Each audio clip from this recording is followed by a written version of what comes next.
हमारे देश के सबसे टॉप एग्जाम नीट का हाल तो आप देख ही रहे हो। जरा आप अपने पड़ोसी देश चाइना, जिसको हम दिन रात पानी पी पी के गालियां देते हैं, उसके टॉप एग्जाम गाओ काओ के बारे में आपको बता दूं, ताकि आपको पता चले कि किस नर्क में और किन गिद्धों की निगरानी में हमारे आपके बच्चे पढ़ते हैं, एग्जाम देते हैं, फिर आत्महत्याएं करते हैं, और वो असल में डिजर्व क्या करते हैं। गाओ काओ चाइना में होने वाला सबसे टॉप और दुनिया का सबसे बड़ा और सबसे मुश्किल एग्जाम है। गाओ काओ अगले महीने से शुरू होगा और ये हर साल चाइना में होता है। ये एग्जाम पिछले साल 1 करोड़ 30 लाख से ज्यादा बच्चों ने दिया। इस एग्जाम के थ्रू बच्चे डॉक्टर, इंजीनियर से लेकर आर्टिस्ट तक बनते हैं। ये टेस्ट 1952 से चाइना में हो रहा है और कल्चरल रेवोल्यूशन के कारण बीच में 10 साल को छोड़ दो तो 1977 के बाद से अब तक लगातार हो रहा है। इस एग्जाम की निगरानी चाइना में हाईएस्ट लेवल पर की जाती है। इस एग्जाम की प्रिंटिंग और ट्रांसपोर्टेशन आर्म्ड फोर्सेस करती है और इस एग्जाम के क्वेश्चन पेपर को सीक्रेट मिलिट्री बंकर्स में रखा जाता है। जिस वक्त ये एग्जाम हो रहा होता है उस वक्त पूरे देश की मल्टीमीडिया एप्स को जाम कर दिया जाता है।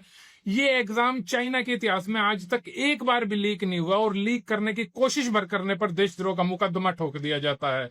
चाइना के गरीब परिवारों के लिए यह एग्जाम लाइफ चेंजर माना जाता है और इस एग्जाम को पास करना पूरे परिवार के गरीबी से निकलने की गारंटी है। जिस वक्त ये एग्जाम चल रहा होता है उस वक्त पूरे चाइना में नॉइस कंट्रोल मेजर्स इंप्लीमेंट कर दिए जाते हैं। सभी एग्जाम सेंटर्स को साइलेंट जोन डिक्लेयर कर दिया जाता है। सभी कंस्ट्रक्शन साइट बंद कर दी जाती है। ट्रैफिक डाइवर्ट कर दिया जाता है। पूरे देश में हर एक एग्जाम सेंटर पर एम्बुलेंस बैकअप अवेलेबल करवा दिया जाता है। किसी भी तरीके की कोई इनकन्वीनियंस किसी भी बच्चे को नहीं होने दी जाती है।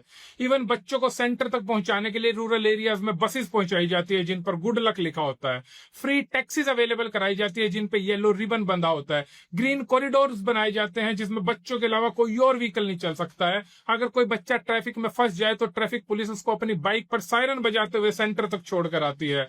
जो बच्चे दूर से आते हैं उनके लिए एग्जाम सेंटर के पास हॉस्टल्स या डॉर्मिटरीज बनाई जाती है जहां पर किसी तरीके का कोई शोर नहीं होता और एग्जाम सेंटर वॉकिंग डिस्टेंस पर ही होता है। टोटल मार के पूरे देश में गजब का माहौल बना दिया जाता है। पूरे देश में एक सेंस भर दी जाती है कि जैसे बच्चों का एग्जाम एक नेशनल ड्यूटी है। इस एग्जाम की वैल्यू इतनी ज्यादा है कि अमेरिका, इंग्लैंड, कनाडा, ऑस्ट्रेलिया जैसे देशों की यूनिवर्सिटीज गाओ काओ टेस्ट के स्कोर को एक्सेप्ट करती हैं, यानी कि सिर्फ गाओ काओ के स्कोर के बेसिस पर अपने यहाँ डायरेक्ट एडमिशन दे देती हैं बिना किसी एडिशनल एग्जाम या इंटरव्यू के। इतना सुनने के बाद अब आप अपने देश के बारे में और अपने बच्चों के बारे में सोचो और अपने मुंह पे थप्पड़ मारो, अपना सिर पीट लो। जिस देश में दुनिया के जाने माने इकोनॉमिस्ट को प्रधानमंत्री की कुर्सी से हटाकर एक ऐसे आदमी को बिठा दिया गया हो जिसकी अपने ही डिग्री पर सवाल है, जिसको हिंदू मुसलमान के अलावा आता कुछ नहीं है, जो झूठ बोलने में नंबर 1 है, उस देश के लोग यही डिजर्व करते हैं, उनको यही मिलना चाहिए।